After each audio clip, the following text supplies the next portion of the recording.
Have you ever played the piano as a child? Ever thought your house was haunted by the ghost of a piano player? Ever thought your piano instructor was a hand-obsessed creep? No? Well, today, we look into the Goosebumps book that can answer all of these questions. Piano Lessons Can Be Murder. What a threatening title. Kids' books can actually use the word murder? I remember when 4 kids would turn guns into lasers and cigarettes into lollipops. In any case, our cover has a pair of disembodied hands playing the piano. Our front tagline is, "Play it again, hands," a reference to the misremembered line from Casablanca, "Play it again, Sam." Our back tagline is, "Practice till you drop. Dead." Our next cover is the UK cover. Of all the ones we've seen so far, this is definitely the first one that just feels like a spoiler. A robot man? Is our piano teacher a robot? We'll have to see. Lastly is the 2000s reprint. The blue is a nice contrast, and if you have a good enough memory, you'll be able to tell this is just another cover where the art's flipped. Again, no idea why, but it's something. So can a story about a piano lesson actually be scary? Let's find out. This story starts with our main character Jerry moving into a new house. His real name is Jerome, but he's only called that when his parents are upset. Like the moment just now where he pretended some dust bunnies were mice to freak them out. Dad's used to the jokes, but him and Mom are both stressed from moving in, so they don't really have any time to humor him. Jerry's job right now is to look after Bonkers, their family cat. What a name. Maybe it's named after this TV show that started airing right before the book came out. Or maybe Stein just started playing Kirby's Adventure. In any case, Jerry hates Bonkers. She's got one eye and scratches anything that touches her. She even threw up in the car on the way here. So Jerry ignores that job. In fact, he even leaves the kitchen door open hoping she'll run away. Not a good start with you, Jerry. Pretty messed up. Jerry keeps checking out the new house and envisions what they'll do with all these extra rooms upstairs. Maybe a dedicated Nintendo room with even a widescreen TV. Now that's the future. Jerry quickly moves on to tell us how he doesn't cry much, but he sure wanted to when he left his old town of Cedarville. He lost all of his friends, even his best friend Sean. He can stay in the summer though, so it's not all bad. This is a similar plot to Welcome to Dead House, though not the focus. I find moving away from home to be a more relatable plot point than piano lessons, but hey, I haven't done either. Back to exploring, Jerry opens a door which ends up leading to the attic. He's hoping that someone left some priceless goods up there, and his dad joins him so that he doesn't go up alone. Darn, it's empty. But wait, it's not empty. There's a giant gray cover over something. Taking it off reveals a piano, a beautiful, perfectly tuned piano in great shape. How could the last owner have just left this here? We'll never know. At night, Jerry can't fall asleep. In this new home, there's a billion things that are either different or creepy. Just when he's about to finally get some shut-eye, he hears music. Piano music. And would you believe it? It's coming from the attic. Mom and Dad can't play at all, and Bonkers is a cat. She couldn't be up there. Sneaking his way over, Jerry opens the attic door and asks, "Who's up there?" Nobody answers, so Jerry slowly makes his way upstairs, all while the piano is still playing. He scares himself after brushing up with the light chain, and when he pulls it, the music stops. No one's there. Jerry starts looking over every detail in the room, but nothing seems out of the ordinary. He decides to sit on the piano's bench, and it's warm, like someone was just sitting there. The piano is immaculately clean despite sitting up in this attic, and Jerry tries hitting a few keys. Then he hears creaking from the bottom of the stairs. Someone's coming for him. Frozen in terror, Jerry stays still, expecting the worst, but as we all can expect, it's his dad. Jerry tries to explain how scared he was hearing the piano, but because we set the precedent that Jerry loves to make stupid jokes, Dad doesn't buy it. In Jerry's tired mind, he starts to imagine the piano coming to life and chasing him, like that one from Mario 64 that gave me a heart attack when I was a kid. His paranoia is interrupted when Dad asks if he'd like to learn how to play, maybe even have piano lessons. Well, yeah, that sounds neat. Going back to bed, Jerry thinks that piano lessons would be pretty cool, as long as he's learning how to do rock songs, none of that boring classical stuff. Maybe he'll even get a synthesizer and become the newest marauder. You would think these sick dreams of rocking out would rock his ass to sleep, but then that piano starts playing again. But I guess it didn't wake him up, because we go right to Monday morning. Despite hating his own cat, he owns one of those cat clocks that moves. I find those things pretty creepy too. Maybe if we didn't already have a book about a cuckoo clock, we could have had one about these. After getting ready for the first day at his new school, Jerry notices some empty boxes in the kitchen from unpacking, and he has a devilish idea. Hearing footsteps approach, he hides inside one of the largest boxes. Whoever was stepping walks right by the box and fills a kettle with water. Jerry jumps out, scaring Dad, who drops the full kettle onto his foot, spilling water everywhere. What a fun joke that was. Somehow his parents are used to his, quote, twisted sense of humor. At night, the piano's playing again. Jerry wants to investigate, but he's too cold from the winter weather. so he just goes to bed. In the morning, Jerry asks his mom if she heard the piano, but she ignores him. But he's persistent, so she asks what the hell he's even talking about. Of course, even when he explains, she doesn't believe him. When Dad arrives, the topic shifts to Jerry's inevitable piano lessons. After school, the guys they hired to move the piano are there. When it finally makes it to the family room, Mom screams, "Bonkers!" The cat, she's standing right where they're going to drop the piano. Luckily, she moves away in time. Or unluckily if you're a psychopath like Jerry. After the movers leave, Jerry's next joke is one where he keeps acting like the piano bench is so slippery that he keeps falling off of it. He even says that falling is one of his hobbies. This is weird enough that I hope it comes back later somehow. But eventually he gets tired of falling on the floor and decides to practice some piano. He starts getting excited. It'll be so fun. But he was wrong. On Saturday, our piano teacher finally arrives. He looks like Santa Claus and he walks like he has arthritis. Dad conveniently found the ad for this guy in the paper under the Shriek School New Method Piano Training, and because it was the only ad in there. Now that Dr. Shriek is closer, Jerry mentions that he really is a spitting image for Santa, though he has a mustache instead of a beard. We go through the pleasantries of meeting him, and they mention how they just found the piano here. This piques the doctor's interest, asking if Jerry ever wondered whose fingers touched these keys before. Gee, I never really thought of that. For now, Jerry will be getting lessons at home, but if he shows promise, he can come to Shriek's very own piano school. Before Jerry can even respond to that notion, Shriek grabs his hands and starts fawning over how beautiful they are. Okay, getting a little weirder, but just parts of playing the piano, I guess. After playing a few notes, Shriek decides time is up. This was just a getting to know you session. Lessons really start next week. Shriek leaves him a manual to look over and grabs his coat, but before he leaves, he tells Jerry that he'll be an excellent student, whispering that word, excellent, over and over as he stares at Jerry's hands. Yep, something freaky's going on. Again, at night, Jerry hears that piano. He slowly makes his way downstairs, wondering if Mom and Dad can hear it. They should probably be able to. Finally making his way to the family room, he stands at the doorway, trying to look at who's playing. But before he can see, someone screams behind him and pushes him to the floor. Well, who else but Bonkers? Jerry lands hard and his shoulder, along with his pajamas, are ripped up. Mom and Dad arrive at the screaming, and Dad mentions maybe they should do something about that cat. But Mom covers for her immediately. The topic quickly switches to questioning why Jerry was even down here, and he's honest. He heard the piano. Of course, his parents don't believe him, and as the pressure keeps building, Jerry just blurts out that the piano's haunted. They don't believe that either, but funny enough, Dad comes up to give Jerry a mental evaluation. He was a psych major in college, so he uses this to say that Jerry is just manifesting his fears. That is hilarious. Time moves again to Friday, and school's letting out. There's a girl going through a pile of junk at the foot of her locker for some reason, and there's a rotten apple in there. Jerry gets involved, and it's nearly love at first sight. Her name is Kim Lee Chin, and they make some small talk. She has to get to her violin lessons, so Jerry mentions he has piano lessons. By the way, Kim lives just across the street from Jerry and saw him move in. This is Jerry's opportunity to invite Kim to come over and play. Play music, I mean. But Jerry mentions his lessons are from Dr. Shriek, which freaks Kim out so much that she just runs away. We cut right to the lesson on Saturday, and Shriek is still obsessed with Jerry's hands. He keeps saying that the fingers are alive. They're doing a basic melody, but Jerry still messes up a little bit. Despite this, Shriek tells him to play faster, and faster, and faster. Soon enough, Jerry's playing so fast he has no idea if he's hitting the right notes at all. He tries to stop playing, but he can't. His hands are moving on their own. They really are alive. Faster and faster, his hands begin to ache, and then he wakes up.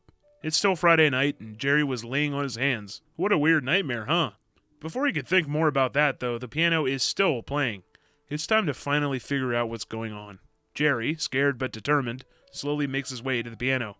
There's no one there. He steps closer, and then, slowly, a ghostly figure begins to appear. Jerry gasps as the ghost coalesces into a grayish figure of a woman with long hair and a sad smile. He blurts out, "Who are you? What are you doing here?" The music stops. The ghost opens her eyes and stares blankly at Jerry. "This is my house. My piano." "But who are you? Are you a ghost?" At hearing this, the figure begins to change. The skin and hair seem to melt away, leaving a skull with eyeballs still filling the sockets. The ghost yells at him to stay away from my piano. Jerry struggles to move, eventually getting the energy to scream for help. When Dad makes it to the family room, Jerry grabs his shoulders and points to the ghost. "Look!" Dad clicks on the light, but as we all can assume, it's gone. Jerry's adamant, but they still don't believe him. They decide they should have a conversation for once. Hilariously, the first thing Mom mentions is a psychiatrist. They think he's just nervous about something, but Jerry knows what's up. So they decide to make an appointment with a psychiatrist. Mom and Dad are definitely trying to be nice. Ghosts are hard to believe, you know. Jerry's pissed, but as he goes back up to his room, that quickly turns to fear. What if the ghost is in his room now? What does she want? He hesitates outside of his room, and when he finally goes inside, the ghost is right in front of his bed. But then he realizes that was actually just his covers. He threw them onto the floor after his nightmare. Maybe he is losing it. When he finally gets to bed, the piano music starts up again. It's now actually Saturday, and time for the piano lesson with Dr. Shriek. Even though he's just playing some simple scales, Shriek thinks Jerry shows great promise, and we can't forget how excellent his hands are. So even though this is just the first lesson, Shriek invites Jerry to come study at his school on Friday afternoons. The lesson is over, and Jerry stares outside as the snow starts falling. He screams when the piano behind him begins to play. Aggressively now, like pounding on the keys. Mom yells at Jerry to stop, but it's not him. Without resolving that cliffhanger, we go right to the appointment with Dr. Fry, the psychiatrist. The office is pretty interesting, though it sounds really ugly color-wise. The walls are yellow, there are 2 green armchairs, there are colorful photos of birds, and even Dr. Fry has red hair. It's like clown vomit in this place. Dr. Fry is calm and listens to everything Jerry says. He goes into the whole spiel about how he subconsciously creates fears even though we act not afraid of things. Basically, he doesn't believe in the ghost either. Maybe next week we'll get to the bottom of things. Jerry leaves a bit annoyed, but in the hallway, the ghost's icy hands tighten around his neck. But it's not the ghost, it was Mom. Her hands were so cold because it's freezing outside. Why she wrapped them around Jerry's neck, I have no idea. Funny enough, despite the ghost being real, Jerry has developed that subconscious fear of it, to the point where he feels like he's being followed. But how can he stop that? Who knows? Friday afternoon, Mom drives Jerry to the Shriek School, which is a long way away from town. Not only that, but it's the only building around for blocks. They wonder if it's even the right place, but then piano music starts playing, so this must be it. Jerry's late, so he makes his way inside. A long, narrow hall stretches out ahead. The lights are dim, and door after door are rooms with a student and an instructor. Despite there being nearly 100 students here, I guess the soundproofing isn't that great. Jerry turns enough corners that he's completely lost. He sees a security camera and wonders why, if someone's watching him, why nobody is out here helping him. He starts getting even more annoyed that there's no indicators on where the hell to go. Turning another corner, Jerry starts to hear some loud thumping noise that comes closer. It shakes the whole building, and eventually, a monster seems to turn the corner. It's huge, with a square metal body and a rectangular head. Its red eyes begin to flash, emitting a whine as it begins to walk towards Jerry. Jerry spins around and sees Dr. Shriek, who seems to look pleased as this death machine approaches. Completely blocked in, Jerry accepts his fate, but then it stops. Turns out this war mech is not a war mech, but just a floor sweeper. Mr. Toggle, the janitor, built it. He's a genius. Shriek apologizes for Jerry's inability to find his way around the school and escorts him to the lesson. For now, Dr. Shriek will teach the basics, and when his hands are ready, he'll be moving to a better teacher. The lesson concludes, and apparently all Jerry has to do to leave is keep going left. That just works, I guess. For some reason, all the piano playing in the hallways is still going. Aren't their lessons over? Jerry keeps turning left, but he feels lost again. There's nobody else even in the halls anymore. But then he sees a set of double doors. This must be the exit. Oh, no you don't. A classic shoulder grab pulls Jerry back, and he's face to face with a man that looks like a rejected Mario brother. He tells Jerry the exit is one more hall to the left and apologizes for scaring him. This is Mr. Toggle, the janitor. Jerry mentions the floor sweeper, which Toggle says is just one of his many inventions. He also mentions how Shriek said that he's a mechanical genius. Toggle says he programmed him to say that. What a funny joke. They both laugh, and Toggle promises to let Jerry see his workshop next time. He interrupts again to mention how Shriek said he has excellent hands. That's what we look for, Jerry. That's what we look for. Another awkward moment, and Jerry just says thanks. What else can you really say?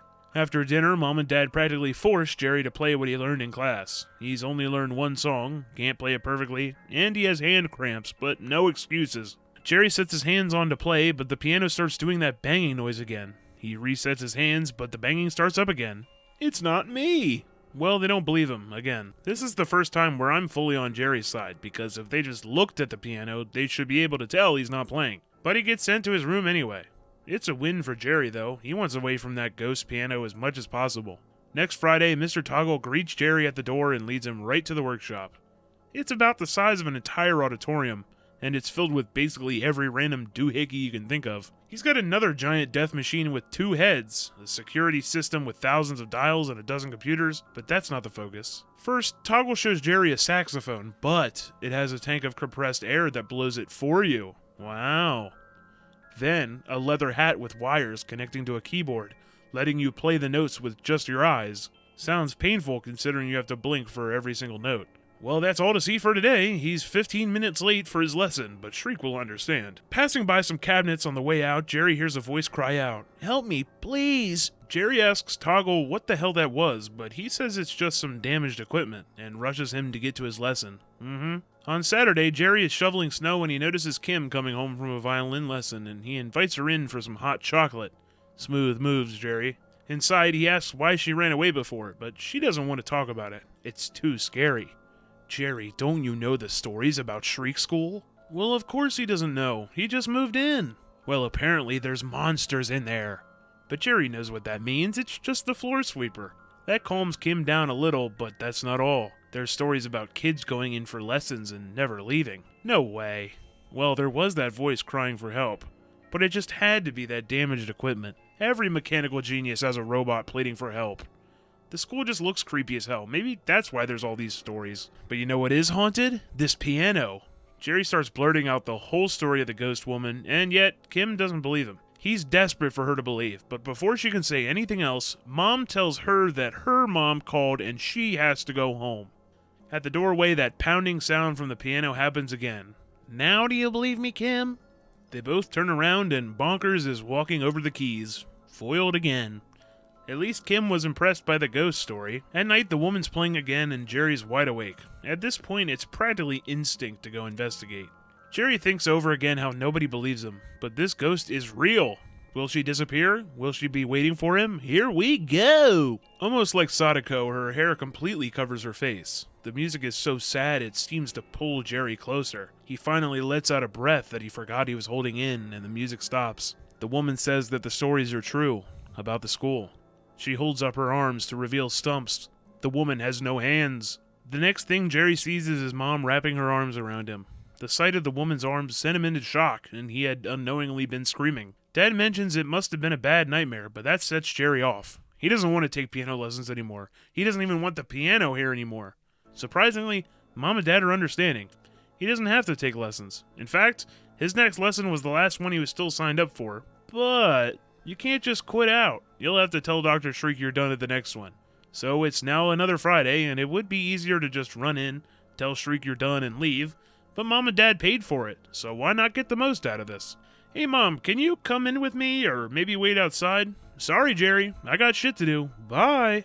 Trudging his way through the halls, Jerry has a thought. You know, I haven't seen a single student or instructor in these halls ever. Weird. He meets with Dr. Shriek, and before the lesson starts, he gets the speech out of the way. I have to quit. The smile fades from Shriek's face. Quitting? Not with those hands. I need those beautiful hands. Shriek grabs onto Jerry's wrists. It's getting real creepy, real fast. Jerry uses all of his energy to get free and sprints away. Somehow, despite his Santa-like girth, Dr. Shriek is keeping up. Not only that, but he's actually gaining on him. Running out of options, Jerry yells for help from Mr. Toggle. Seeing a set of double doors ahead, no matter where they lead, he's going in. Shriek shouts from behind that it's the recital hall. Don't go in there! Too late. The room is brightly lit, filled with pianos and identical instructors, all following along with the music. And the players? They're all just hands! Oh god, disembodied hands and a bunch of identical bald people. So scary! Shriek appears and tries to dive at Jerry's legs, but misses. He's fast, though, getting up just in time to block the doorway. Losing his balance, Jerry falls over. He's screwed. Shriek grabs Jerry's ankle and calmly tells him there's no escape. Even after all that chasing, he's not out of breath at all. Toggle appears, telling Jerry not to worry. He runs over to a control panel, and after flipping some switches, Shriek slumps down. He's a robot. Toggle asks Jerry if he's okay, but he begs for the music to stop, and so Toggle turns it all off. All of them were robots, it seems. Still trembling in fear, Jerry asks about the robots, and Toggle's pretty honest. Yeah, they're all robots. Dr. Shriek is the most advanced one, though. Pretty cool. At this point, Jerry feels terrible, so he wants to leave, but not just yet. Jerry, you see that piano? That one's yours. And so here comes the big reveal. Human hands are just too difficult to make, and he can make computer programs to have the hands play well, But, well, the students gotta supply 'em, you see. Why? Well, Toggle loves music, and it's much more perfect when there's no chance for human error. Maybe Jerry doesn't understand how stupid that reasoning is, but what he does understand is that he does not want to get his hands cut off. He makes a break for the door, but just as he does, the ghost woman appears in front of him. Trapped between both, Jerry has nowhere to go. I warned you, the ghost woman screams. Jerry tries to plead for his life, but then he sees the ghost actually floats towards Toggle. Awaken! And as she says that, the ghosts of countless people appear at the pianos, reclaiming their stolen hands. Toggle tries to escape, but Jerry blocks the door this time. The woman tells Jerry to run, but he's frozen in place. The ghostly figures swarm Toggle, carrying him out the door. They float him all the way out into the forest near the school, and Jerry knows he's probably dead now. Jerry turns around to maybe thank the ghost woman, but she's gone too. All alone in this empty school. Though technically Shriek is there. And all the other robots. And whatever the hell was pleading for help in the closet. Oh well. A few weeks pass and Dad sells the piano to some other family. With the extra space and money, they get a big screen TV. The ghost woman's gone too. Either she went with the piano or she passed on. Who knows? Jerry's made some new friends and even started playing baseball. He's a good fielder. Everyone says he has great hands. Ha ha, funny. He has good hands. We get it, you freaks. For that little section at the end, it was quite tame, not really a twist. What, do you want me to think his baseball team are a bunch of hand-stealing robots too? Yeah, right. There's a few things that get left unresolved, some I mentioned at the end of the summary. Like, will he ever go to therapy again? Is he friends with Kim now? Will Jerry ever start liking Bonkers? These are pretty irrelevant to the story, though. He's gonna go his whole life knowing all that happened and no one will believe him. Did the police raid the school? This is one of the few books where the villain has actually killed people, and it seems like a lot of people. A robotics expert that kills children and makes animatronics. Where would he hide the bodies? Honestly, the plot of this book didn't really have to revolve around piano. So where did this idea even come from? Well, Stein himself has said on Twitter that this book was inspired by the 1953 film The 5,000 Fingers of Dr. T. And while he did misremember the title, he isn't wrong about its writer. This is really a musical written by Dr. Seuss. For the sake of commitment, I even decided to watch the movie. As expected of something by Dr. Seuss, it sure is strange. The plot is wild and character design's just as crazy. Dr. Terwilliger is a piano teacher, very clearly played by the voice of Captain Hook, might I add. But it is a problem that every great man faces. The rumors of corruption that breeds in high places. In the most simple sense, this doctor's goal is to enslave 500 young boys so he can have 5,000 fingers play piano endlessly at his institute, which is also entirely within the dreams of our young protagonist. There's twins with connecting beards on roller skates, green people in prison for not playing piano, amazing set pieces, and whatever this is.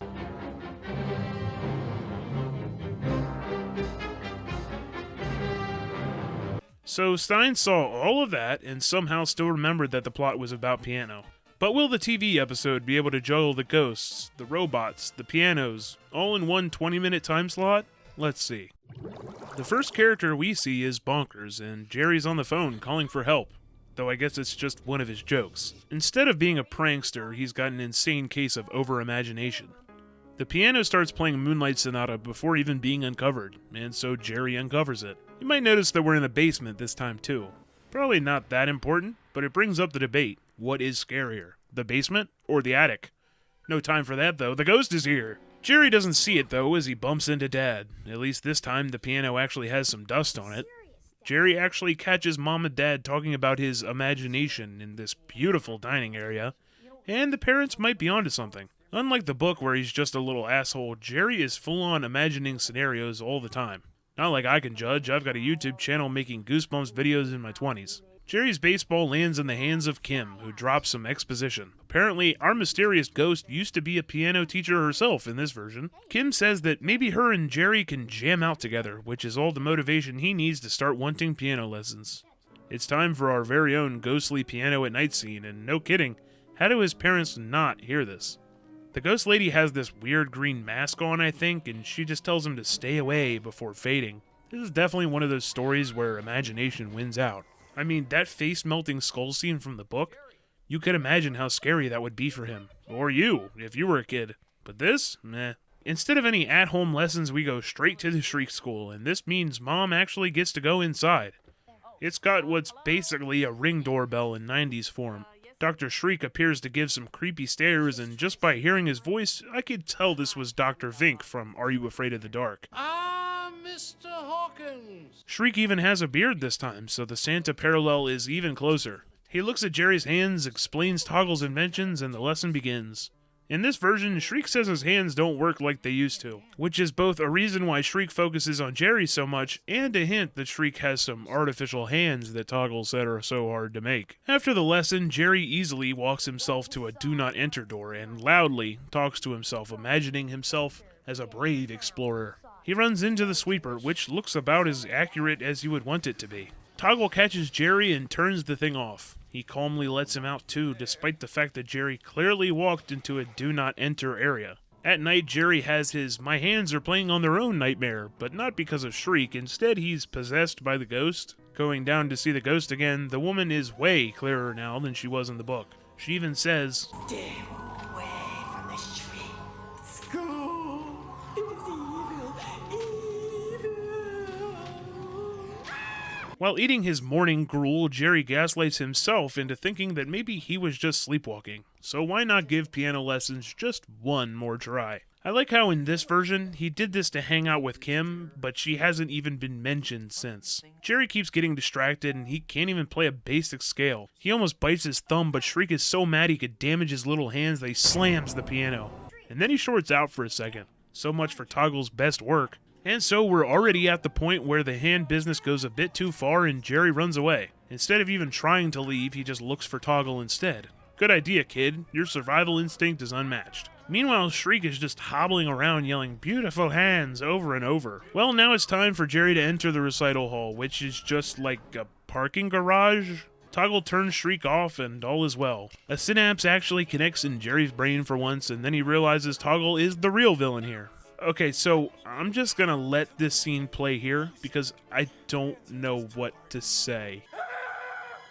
You've gone too far. I warned you. This time you've gone too far, Andrew Toggle. I tried my best! You were just a lazy boy. Very clever, but lazy. You could have mastered all your pieces if you'd only practiced. I did! Jerry makes his way out to the car and the ghost woman just does this, I guess. After all that, Jerry and Kim are playing some catch and she says that he's got great hands. But the show's not over. How much longer? Till eternity, you lazy boy. What the hell was that? I was speechless, jaw dropped, nearly burst out laughing. 20-minute time slot, sure. They had to cut a lot of stuff, but that ending? There is no way the ghost floating him away to the woods was too graphic for this show. We all saw Saber supposedly eating kids at the Camp Nightmare episode. Let's just take a moment to digest all of this. Toggle still murdered a lot of people. I guess one of which was the woman. But the ghost woman was his piano teacher, who was too strict on him because he was a lazy student. Now he's forced to play piano for eternity? In both versions, there's really no reason why the ghost couldn't just attack earlier, but like, what the hell did the woman need to stay at his house for here? At least the parents saw the ghost this time. What about all the other dead people? And I thought the book left me with questions. It's both hilarious and annoying. For one of the only actual murderers in Goosebumps, I prefer the more implied violent ending in the book, but I can't lie. This is something I'd expect Stein to write as well. So, did this book ignite a fear of piano lessons within you? Did the episode make you decide not to kill an annoying piano instructor of yours? I doubt it. But in 2 weeks, we'll dive into a book with a monster a lot scarier. The classic, The Werewolf of Fever Swamp.